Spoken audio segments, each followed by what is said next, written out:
everyone, and welcome to episode 13 of the I'll Knit If I Want To podcast. I am Jamie Marshall, coming to you from sunny central Pennsylvania. I am the owner and artist behind Beautiful Mess Yarnworks and the host of this lovely little podcast where we will talk about knitting, fiber, spinning, dyeing, and lots of other things too. If you are a returning viewer, welcome back. If you are joining us for the first time, welcome. Nice to meet you. It has been quite some time since I've uploaded the last podcast, and by quite some time, I mean since May. So it's been a very long time.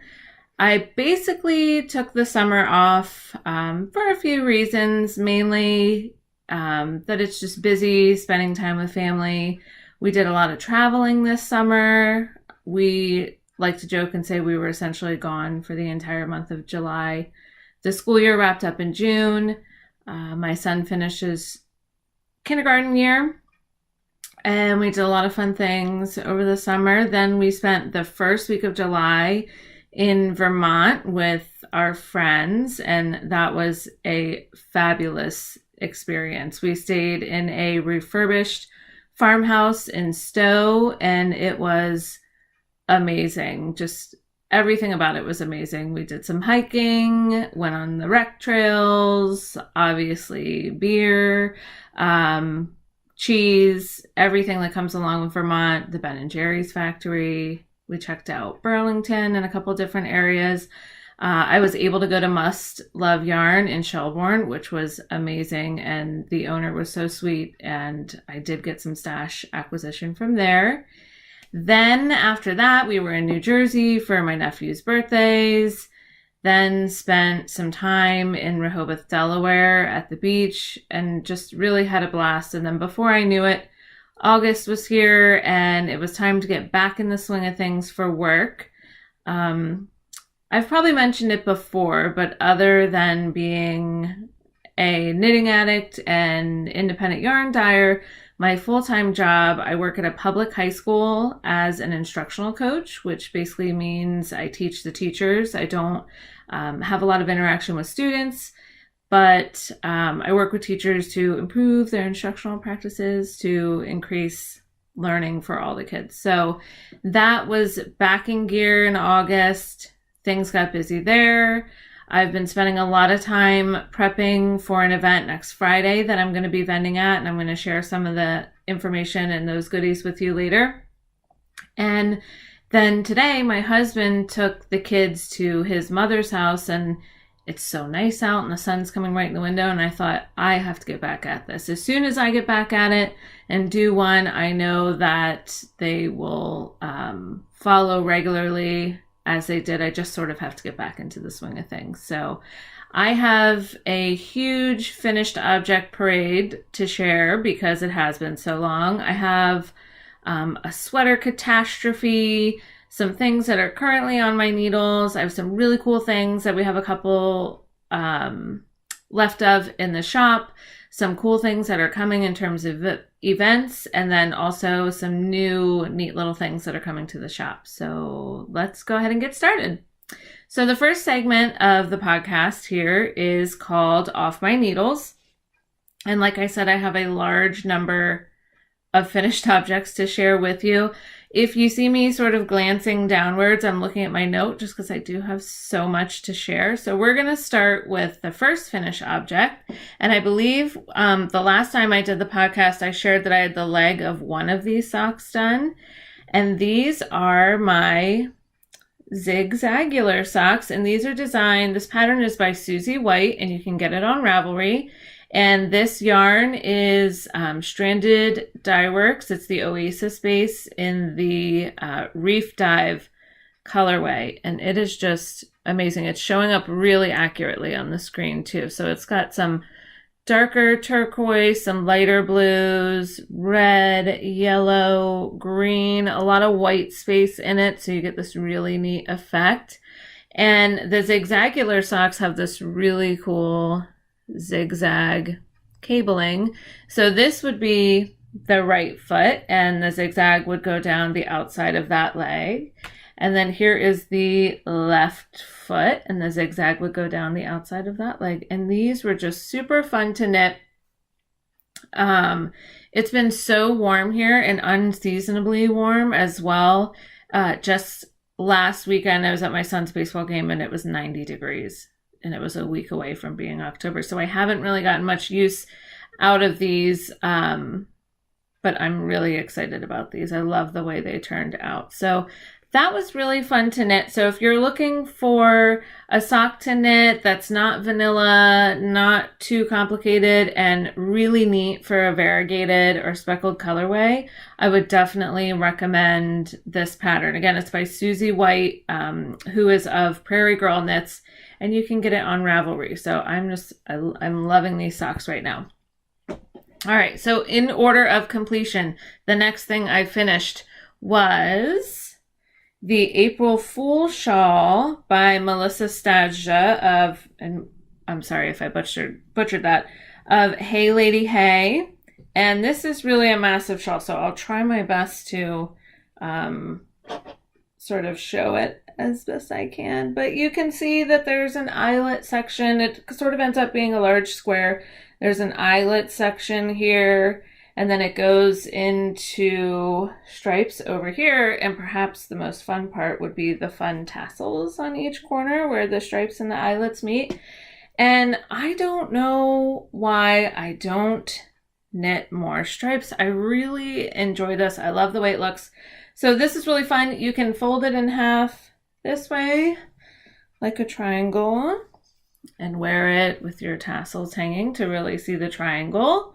Or you can turn it around to have the eyelets really showing and have your tassels hanging. So this is a really fun shawl to knit, really fun to wear. I would definitely recommend it. It came in very handy when we went to Vermont, because a lot of the evenings we would sit out around the fire pit in the backyard, and it would get a little chilly, and we would let the kids stay up late with us when we were there because we were on vacation. And my son was getting chilly around the fire, and he actually used that as a blanket when we were sitting around the fire in Vermont. So very fun pattern, fun to knit. This yarn I purchased at the Maryland Sheep and Wool Festival. The plain color on the eyelets and this speckled color, you can sort of see the mini speckles of greens and yellows in there, is they are from Boho Chic Fiber Company, and they are the colorways Earth and Straw, and that's her single ply yarn. And the last time I was on her website, I noticed that she was moving towards focusing exclusively on writing patterns rather than dyeing yarn, which makes me sort of sad because I really loved her yarn. It was a lot of fun to work with. So if you can get your hands on any of it while it's still available, definitely recommend it. You have to get it. Okay, next finished object is my delineate tank, which on the last episode I was talking about knitting and how I was getting the yarn for that, and I shared that pattern. That was originally in Pom Pom, but it is available on Ravelry, so you can get it there. And this was also nice to take to Vermont to have. Now this is a V-neck tank top, and it is inside out. So give me a second. Sorry about that. All right. So this is a V-neck tank top. And in stockinette, so very comfortable. It's knit with cotton. This is Quince Co. Willet in the Wake colorway. So here's the front, but really the magic happens on the back of this. So it comes up high across the back, and the eyelets are smaller and then they get larger and larger and larger towards the bottom. And it's super fun to wear. It was interesting to sort of figure out what kind of garment I would wear underneath. I didn't know if I wanted to wear, I mean, you could wear a tank top, a basic tank top, like either nude or white, or you can get creative with your undergarments and find something that sort of covers the front, but not the back.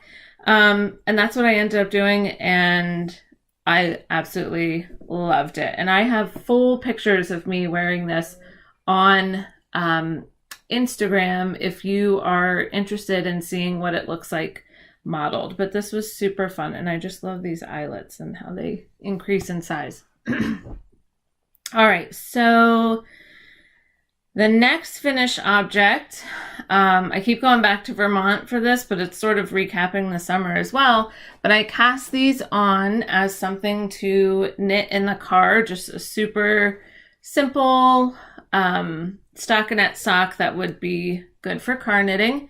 And I did watermelon socks using a watermelon sock blank from Gale's Art. And I actually purchased this sock blank at Maryland Sheep and Wool 2016. So it had been sitting around sort of waiting its turn.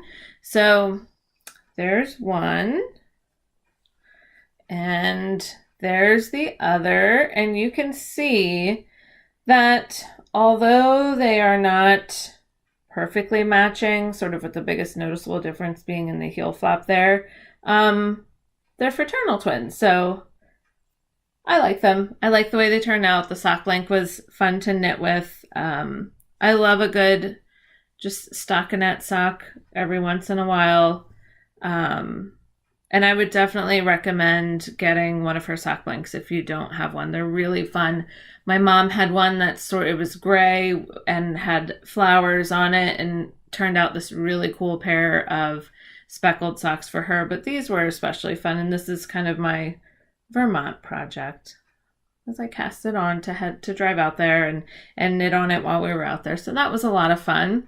So those are my watermelon socks. All right.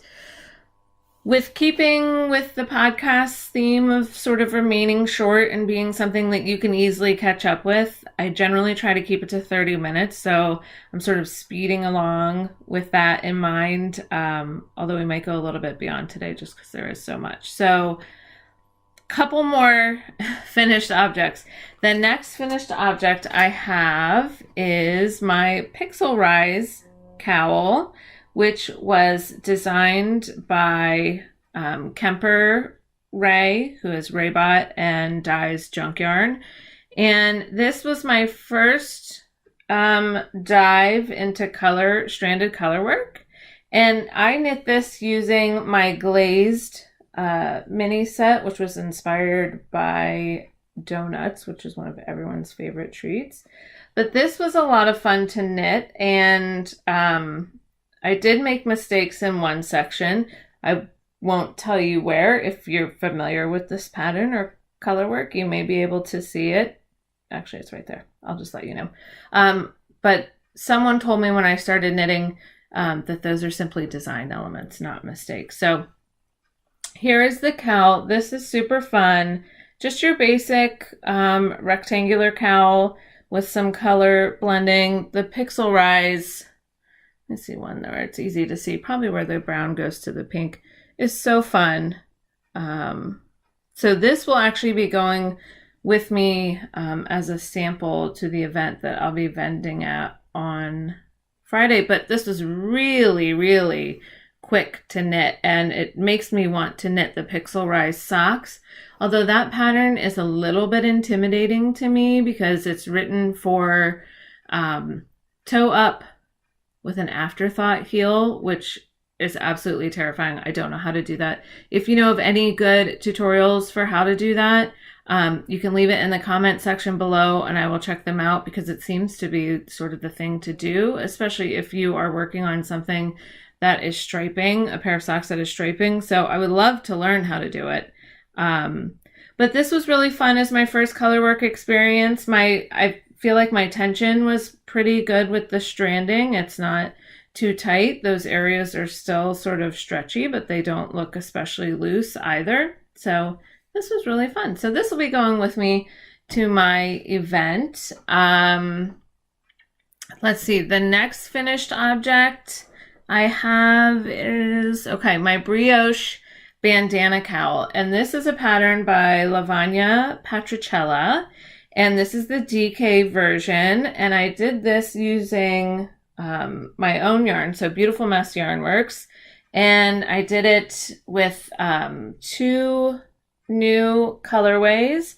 So the purple you sort of see in the background is Leslie, and that one's named for my mother. And then the steely blue with the orange and purple speckles in the front is Riley, and that one's named for my daughter. And I just thought it was nice that those two went together, because the two of them, when they are together, are sort of inseparable. So I'm going to put this on. So this is the bandana cowl. It is super squishy. I sort of blocked it aggressively to really show off that brioche stitch. But it's really comfy. It sort of comes to a point down here at the bottom. And this is also going with me to my event as a sample, because I will have more skeins of these colorways there with me. So this is available on Ravelry. And she also, if you don't want DK, I know that she has a fingering weight version of the pattern, the DK weight, and a bulky weight. And I think that might be it. I don't know. I may look after recording, and then I can add that in the notes if there are different versions. So that is my parade of all things finished. So I've done a lot of knitting, got a lot of smaller projects done, and was itching to get a sweater on the needle. Totally pumped to start working on my Rhinebeck sweater, and it has ended up a Rhinebeck sweater fail. So just a backstory, and I talked a little bit about this on my Instagram. In March of this year, I did my first round of Whole 30 and ended up losing a substantial amount of weight. Then in September, so this past month, and I'm currently still on it, I'll be done on Wednesday and I'll be free. I did another round of Whole 30, and you don't weigh yourself in the interim, but I can tell that I've lost a lot of weight. I've gone down 2 sizes in my pants. But in my mind, I think it's sort of like I'm still picturing myself the size and shape that I was. So I selected my Rhinebeck sweater. I decided what size. I ordered the yarn. I started to knit it, and it is huge. It's too big for me. It's not even a big size, but it's too big for me now. So I'm sort of resenting it, and I may someday come back to it and rip out the sleeve and redo it and make it something that works for me, or I may finish it and gift it. I'm not entirely sure what I want to do yet, because I really love this yarn. I mean, look at this color. First of all, amazing. The jacket is the Moto jacket by Hanna Fettig from Home and Away, and it would really just be the coolest thing. It's got these big flaps and then the big floppy collar and the buttons, and I really was in love with the idea of this sweater.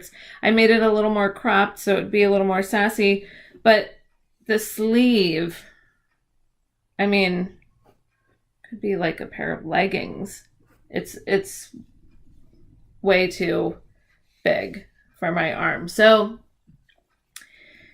I had to just sort of put it down and walk away from it. But like I said, I may come back, rip this out and give it another go. I haven't quite decided. So that made me really sad. But part of the reason I posted about it on Instagram was, that's been touted as my Rhinebeck sweater and all the progress pictures on Instagram. And now I'm not using that.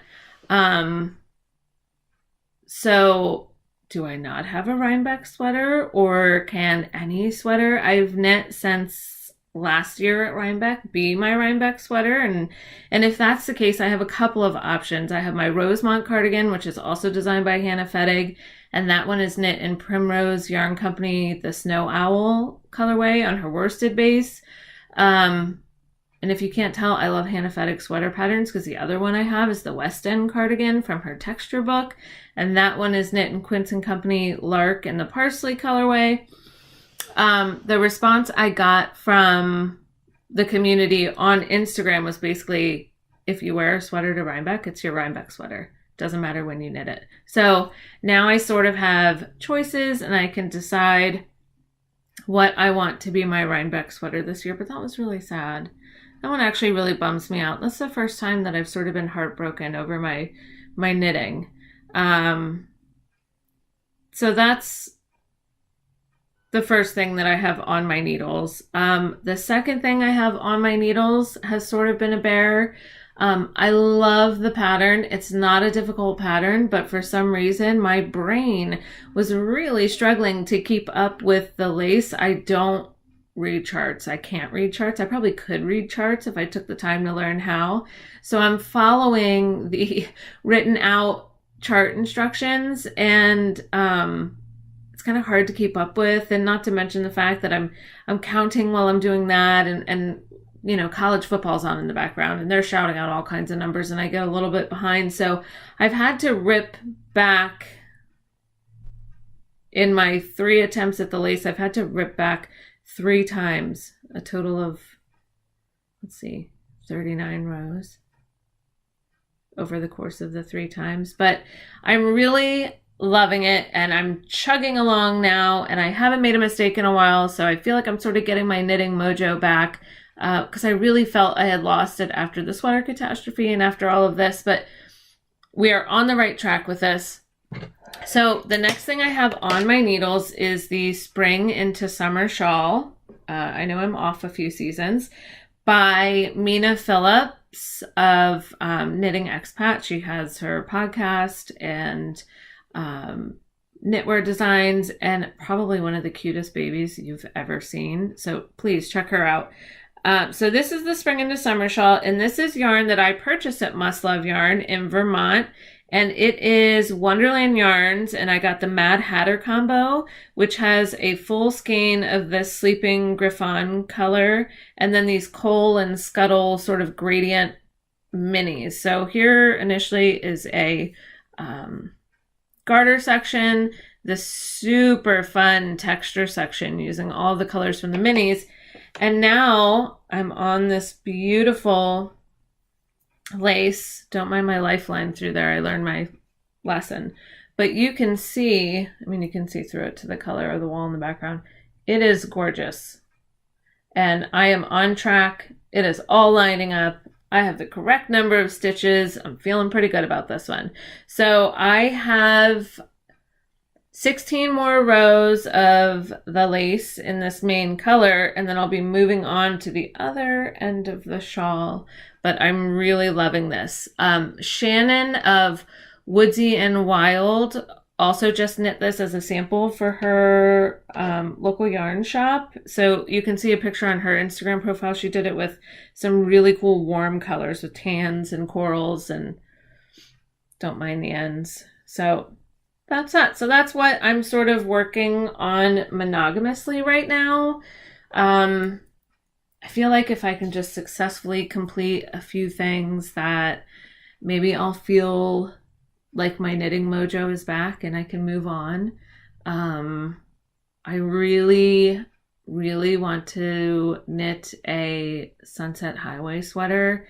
I hate to jump on bandwagons, but now that I've done a little bit of color work, and I want to knit a garment that fits appropriately for me now, that's sort of the next thing I'm looking at. So I'll probably end up dyeing yarn for that myself as well. So that's what may be jumping on my needles here in a little bit. So let's see. So next is on the bobbin. So moving on from knitting to spinning. The last episode I shared that I was spinning the Pleased as Punch colorway in 100% merino from Melissa at Hey Lady Hey, and it was still on my bobbin. It wasn't off yet and skeined, but here it is. How fun is that? I don't know what I'm going to do with it. So this ended up for me being 246 yards of a DK weight yarn. Again, this is 100% merino. And I really just sort of I spun from the roving as it was and just sort of let the colors do what they wanted to do. So there's some really fun sections in there of different color combinations. So I really liked spinning this. I'm definitely going to spin more. I have more fiber from her in these little like colorful tiddly bits here, and I'm excited to spin that. So this is really fun. This is off the bobbin. I haven't spun in a long time either because I was so focused on getting that Rhinebeck sweater done in time, and now that that's sort of off my plate, it's kind of opened up a little bit more, and I'm working on the shawl, and I would like to get back to spinning a lot more here in the near future. So there is Pleased as Punch from Hey Lady Hey, and I just did a regular 2-ply. Nothing special, no fancy technique here, but I really like the barber polling of the different colors on that one. So that's that. The other thing I spun was sort of an experiment for me. It wasn't my favorite thing. I think I'm a little too type A for these, like an art yarn spin. I'm definitely going to hold this near and dear to my heart. So I tried my hand at lock spinning. I'd have to look up the yardage. I can't remember what the yardage is, but so I was lucky enough last year or the year before to be paired up with Amanda from Classy Squid Fiber Company during Fiber Share, which was amazing. She sent me the most amazing things. One of the things she sent me was a one-of-a-kind bat from a fiber retreat that she had just been to that has a lot of really fun like silk and cotton neps and different colors and stellina. And then at Maryland Sheep and Wool this year, I purchased a bag of locks from Flying Fibers Farm from one of their sheeps. And I decided I was going to try my hand at lock spinning and do more of an art yarn. And here's my result. I like it. It's kind of Halloween colors, isn't it? So you can see the bat is in there. And then what I did was just randomly, excuse me, every once in a while, I added some of Susie's locks, which I talked about on the last podcast. When I purchased them, I found out that poor Susie had passed away in childbirth. So I felt like I had to do something really cool with them. So I didn't use nearly all of them, but this is how that turned out. It was fun. I didn't use all the fiber because it's sort of not my thing as far as spinning. I like a more controlled, even, uniform spin, but this was fun to do. So that was the results of my lock spinning. So that was pretty neat. So that's that. So I don't have anything on my spinning wheel right now. I'm going to give it a good rub down with the wood balm, probably oil it up a little bit and get going on something new. I have a loop bat that I've yet to spin. I don't know why. I get these things and I feel like they're so beautiful in their original form that I hesitate to do anything with them. But that sort of defeats the purpose of buying them. So I need to get over that.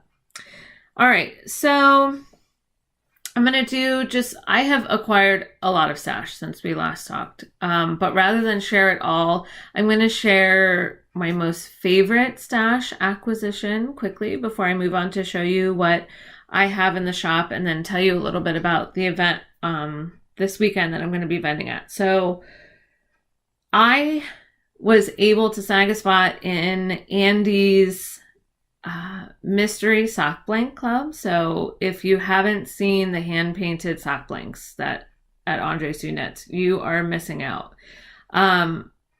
I didn't start knitting with any of them because I wanted to get all 3 of them and pick my favorite, which I'm going to make a pillow with instead of knitting up the blank. I'm going to leave it in its original form and make a pillow. So I've been talking to Andy a little bit about how she did that, and she said she's hoping to write up a tutorial because she has done that with one of her sock links before. But I'll go ahead and show you the sock links, and I apologize in advance for the crinkle. They're in the plastic, but I'll just sort of show them briefly, and everybody's received them by now, so I'm not spoiling anything either.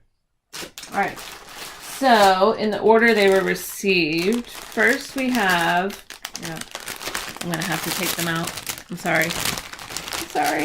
I know, when I watch podcasts, I'm like, that sound, so, and now I'm doing it. The first one I received are these sweet little dogs. How unreal are these? These are hand painted by Andy, and they're perfect. They're so cute. So this one will become a pair of socks. So this one is not the one that I have chosen to make a pillow with. So there's that one. Then the second one I received, I'm sorry. I should have pulled them out before I started filming. Okay. So the second one I received has these sweet little foxes on them. Isn't that cute? I love them. I especially love this little guy looking back. Okay, so that is the second one I received. And then the final one I received, which I believe this one is going to become the pillow. Okay.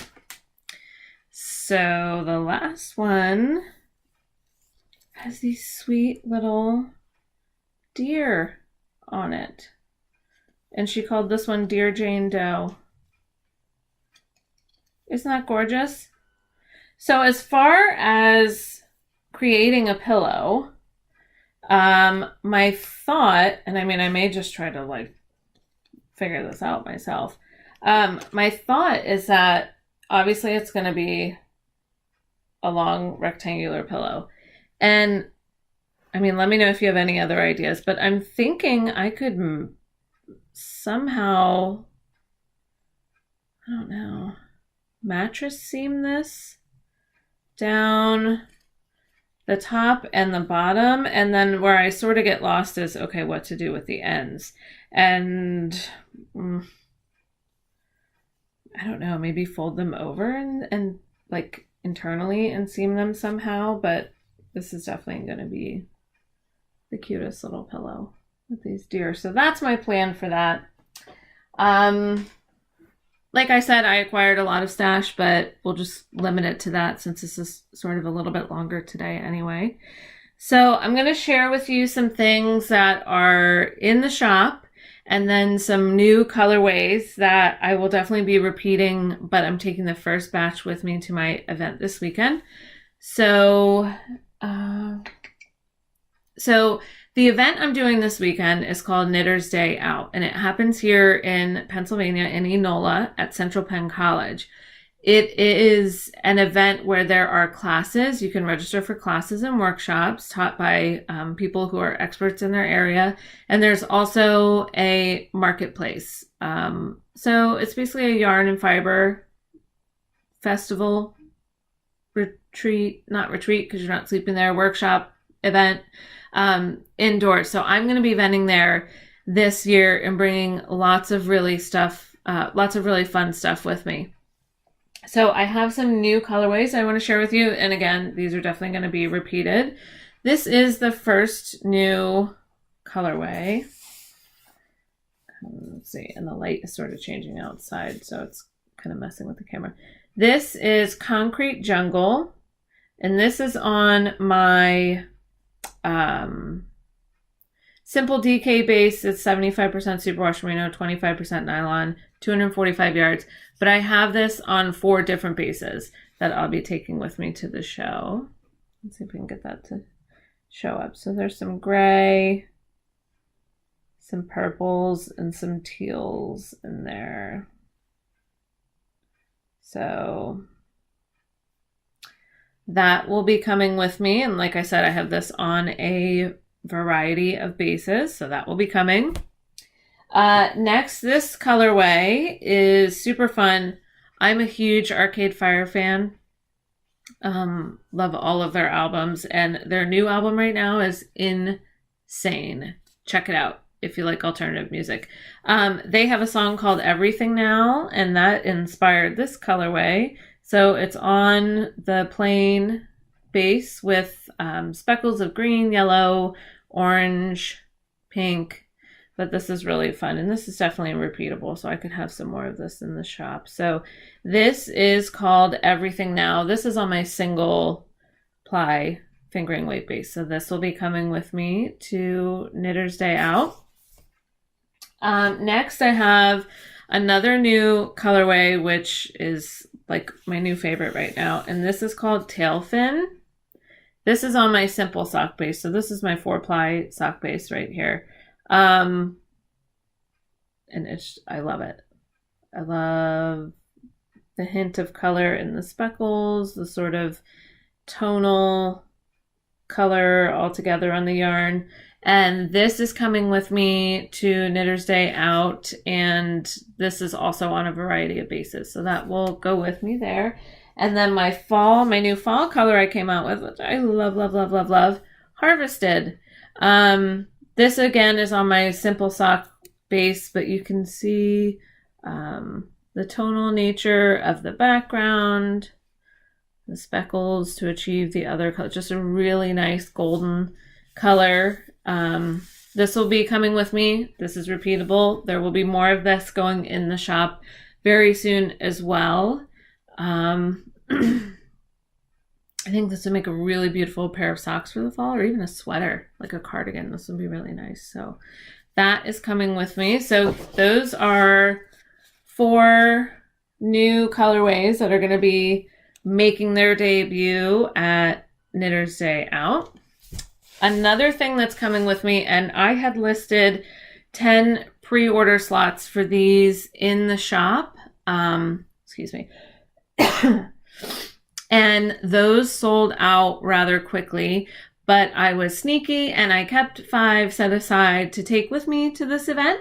So this was a collaboration between myself, Shannon of Woodsy and Wild, who is the most amazing bag maker, and Joanna of the Gnome Knitter Shop, who makes the cutest gourmet little stitch markers. So, and this kit was called Bobbing for Apples.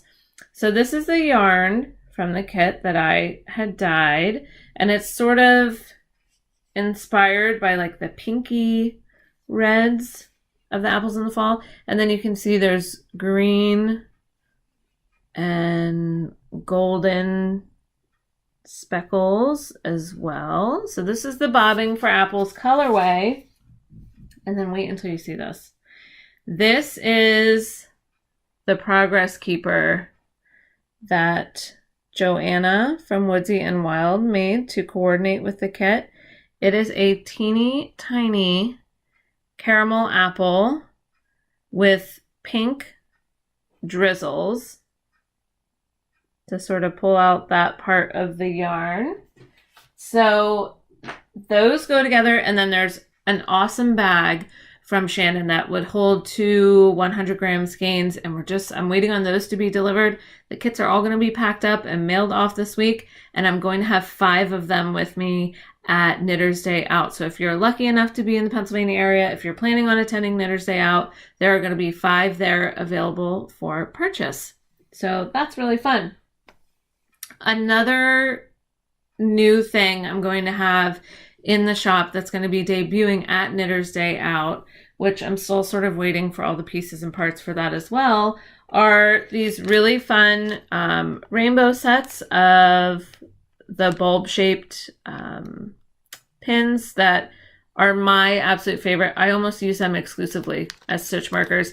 I like that you can put them right on the knitting. You can put them on your needle. So we're going to have a variety of colors available in the shop: gold, pink, purple, green, yellow, white, black, you name it.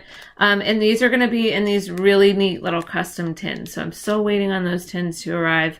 And I'll be taking these with me to Knitter's Day Out, and then having them be a regular item in the shop as well. So that's fun. Couple more things. I only have one of these left. This is the last glazed mini skein set. And it has a chocolate brown, sort of a mocha, like coffee brown, a cream, a delicious pink, and then sort of a sprinkle speckled skein. Again, this is the last one. If it's not snatched out of the shop, then that will be going with me to Knitter's Day Out as well. And then I have 4 Knit Flicks and Chill kits left, and so half of those have sold. All of the versions that had the superwash merino silk blend yarn are gone, but I still have 2 left on this 4-ply fingering base and 2 left on the 2-ply fingering base. So I'll just show you what's included with that. So each one of those kits comes with the Knit Flicks and Chill shawl pattern, which is designed by Annie Lupton at Boho Chic Fiber Company. And it is a super fun, this is messing with the lighting again, a super fun textured shawl, but the whole point is that it's enough to keep you interested, but it's perfect for TV knitting. And you know, we all know that tons of shows are debuting in the fall. Everyone's binge watching their favorite things on Netflix, so it's perfect for that. So it comes with that pattern, and then the 3 skeins of yarn you would need to knit it. So the idea for these kits was that these matching speckled colorways would be the larger main part of the shawl, and then this colorway would be the coordinating colorway to sort of do your edging, maybe your tassels, or you might do that first color for your tassels. And then it comes with this sweet little retro TV progress keeper there. So like I said, I have 4 of these available in the shop. Whatever's left at the end of the week is going to be coming with me to Knitter's Day Out. My plan then, so Knitter's Day Out, I'll be ending Friday evening, late into the evening, all day Saturday, and then any and all leftovers from the show, and that's part of the reason this looks so barren back here because it's already packed up, but any and all leftovers from the show will be going into the shop on Sunday, October 8th by 5 p.m. Eastern Daylight Time. So set your clocks for that. Keep an eye out. I'll be sure to throw up a little Instagram post about what's available, what's going in the shop. And that's it for today. And that was a longer episode than normal by about 15 minutes. So hopefully it's still quick enough for you to just pop on and be able to catch up. So that felt good. I'm back in the swing of things, and hopefully we'll get right back into regular uploads and be ready to go. So I will most likely, if that remains the plan, I will see you in a couple of weeks.